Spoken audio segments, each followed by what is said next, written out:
Tahukah kamu bahwa Nabi Muhammad memberikan peringatan keras terhadap suap dan korupsi? Bahkan, beliau menegaskan bahwa pelakunya akan mendapat laknat, bisa masuk neraka. Kisah ini bukan sekadar sejarah, tapi juga pelajaran berharga bagi kita semua.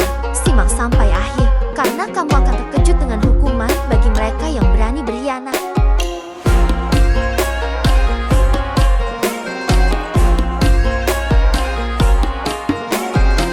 Bismillahirrahmanirrahim.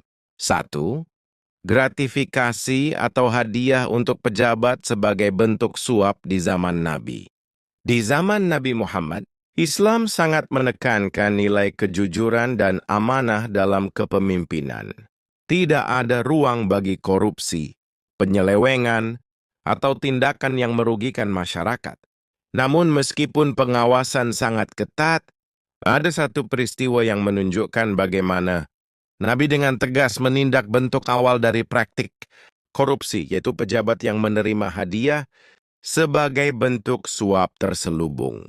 Seorang pejabat menerima hadiah dalam sistem pemerintahan Islam yang dipimpin oleh Nabi Muhammad.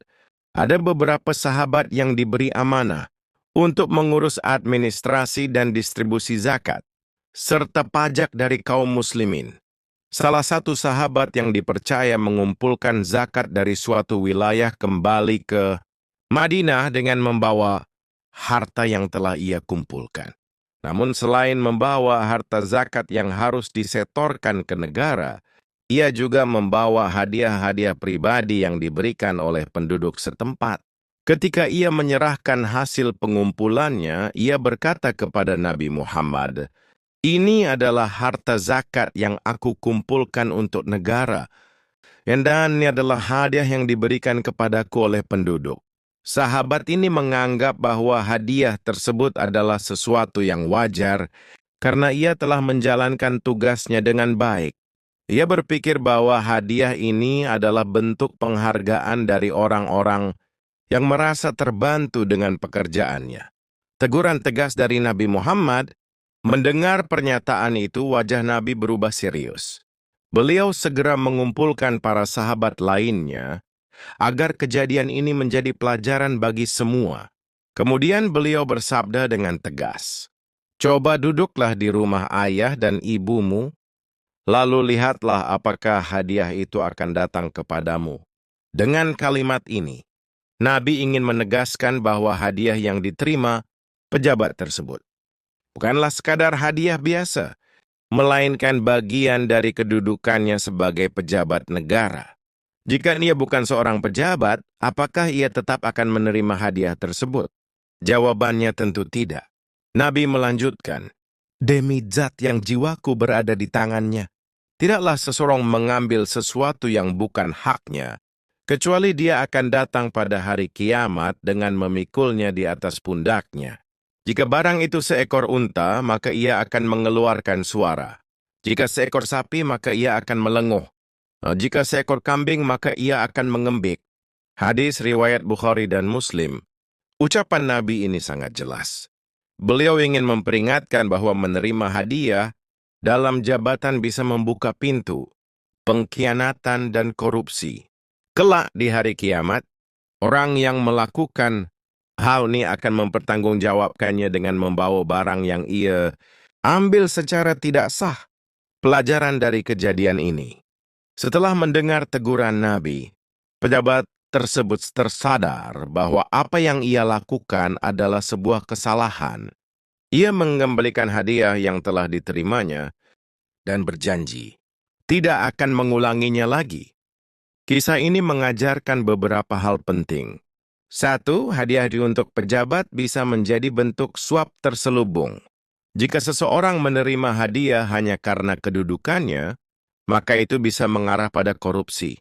2. Seorang pemimpin harus bersikap adil dan tegas.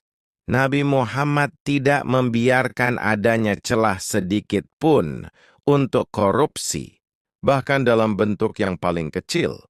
3. Amanah dalam kepemimpinan adalah tanggung jawab besar. Setiap pemimpin akan dimintai pertanggungjawaban atas apa yang ia terima dan bagaimana ia menggunakannya. Meskipun peristiwa ini terjadi lebih dari 1400 tahun yang lalu, pelajarannya tetap relevan hingga hari ini. Banyak pejabat yang menerima hadiah atas dasar persahabatan atau penghormatan, padahal sejatinya itu adalah bentuk suap terselubung. Jika dibiarkan, hal ini akan merusak sistem keadilan dan membuat pejabat lebih mementingkan kepentingan pribadi daripada kepentingan rakyat. Ya, dalam ajaran Islam, kepemimpinan adalah amanah besar yang harus dijaga dengan sebaik-baiknya. Siapapun yang menerima hadiah karena jabatannya harus berhati-hati, karena di hadapan Allah, ia akan dimintai pertanggungjawaban atas setiap pemberian yang ia terima. Laknat Allah bagi yang memberi dan menerima suap. Hadis riwayat Ahmad dan Abu Dawud.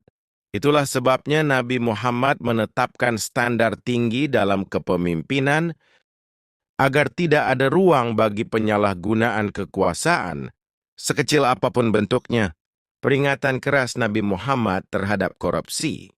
Pada masa Nabi Muhammad, Islam menegakkan nilai-nilai kejujuran dan keadilan dalam setiap aspek kehidupan, terutama dalam kepemimpinan dan pemerintahan.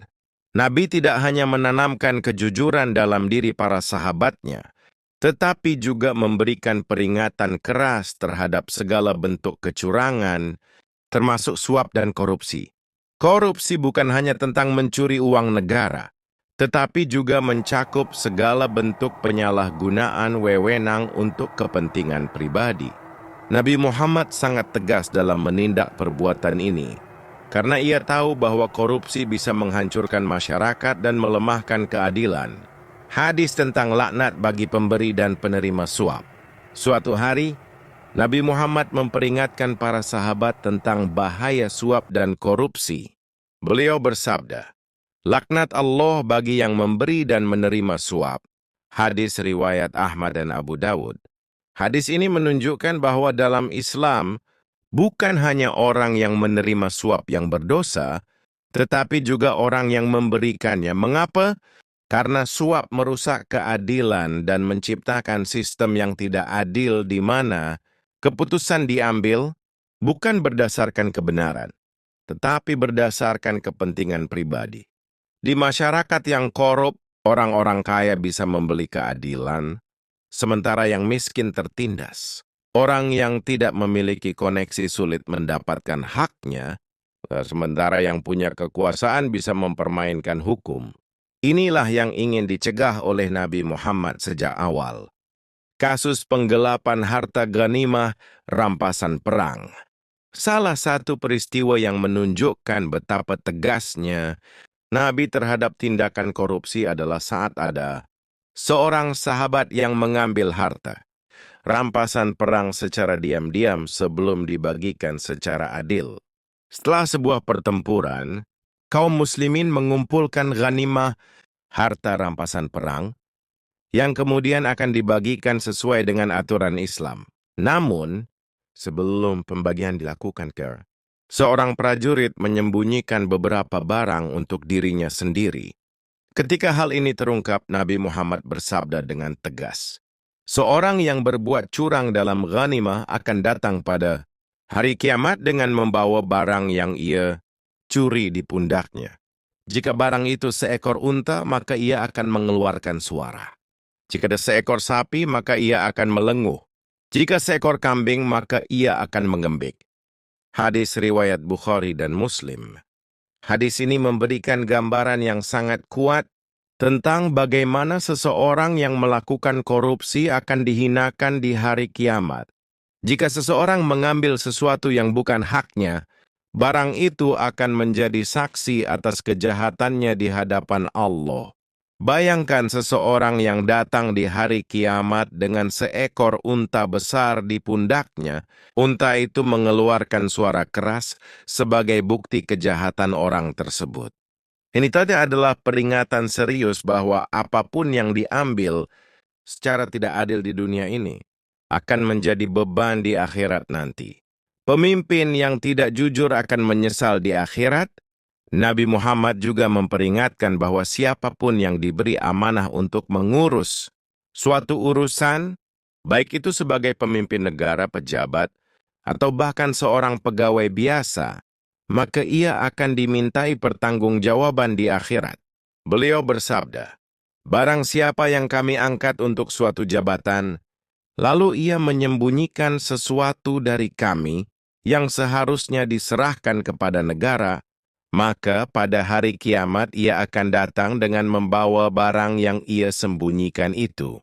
Hadis riwayat Muslim. Ini menunjukkan bahwa tidak ada yang bisa menyembunyikan kejahatan dari Allah. Sekecil apapun kecurangan yang dilakukan seseorang, akan ada balasannya di akhirat. Kisah Gulul, ketika api neraka menyala karena harta curian, ada sebuah kisah lain yang sangat mengguncang para sahabat. Dalam salah satu peperangan, kaum muslimin menang dan mengumpulkan harta rampasan perang. Namun, ketika pasukan kembali, tiba-tiba Nabi Muhammad melihat sesuatu yang aneh. Beliau berkata, "Ada seseorang di antara kalian yang mengambil sesuatu secara tidak adil dari rampasan perang. Karena itu, api neraka sedang menyala untuknya." Para sahabat terkejut dan mulai mencari tahu siapa yang dimaksud. Akhirnya ditemukanlah seorang prajurit yang telah mengambil perhiasan dan kain berharga tanpa izin. Barang itu kemudian dikembalikan, tetapi Nabi tetap memperingatkan bahwa perbuatan itu bisa membawa seseorang ke dalam neraka. Ini adalah salah satu peringatan paling keras tentang bagaimana mengambil sesuatu yang bukan haknya bisa berakibat fatal. Dampak korupsi terhadap masyarakat. Nabi Muhammad tidak hanya mengajarkan bahwa korupsi adalah dosa besar, tetapi juga menjelaskan bagaimana dampaknya terhadap masyarakat. 1. Korupsi menghancurkan keadilan. Jika pejabat menerima suap, keputusan yang diambil tidak lagi berdasarkan kebenaran, tetapi berdasarkan kepentingan pribadi. 2. Korupsi menyebabkan kesengsaraan bagi orang lemah.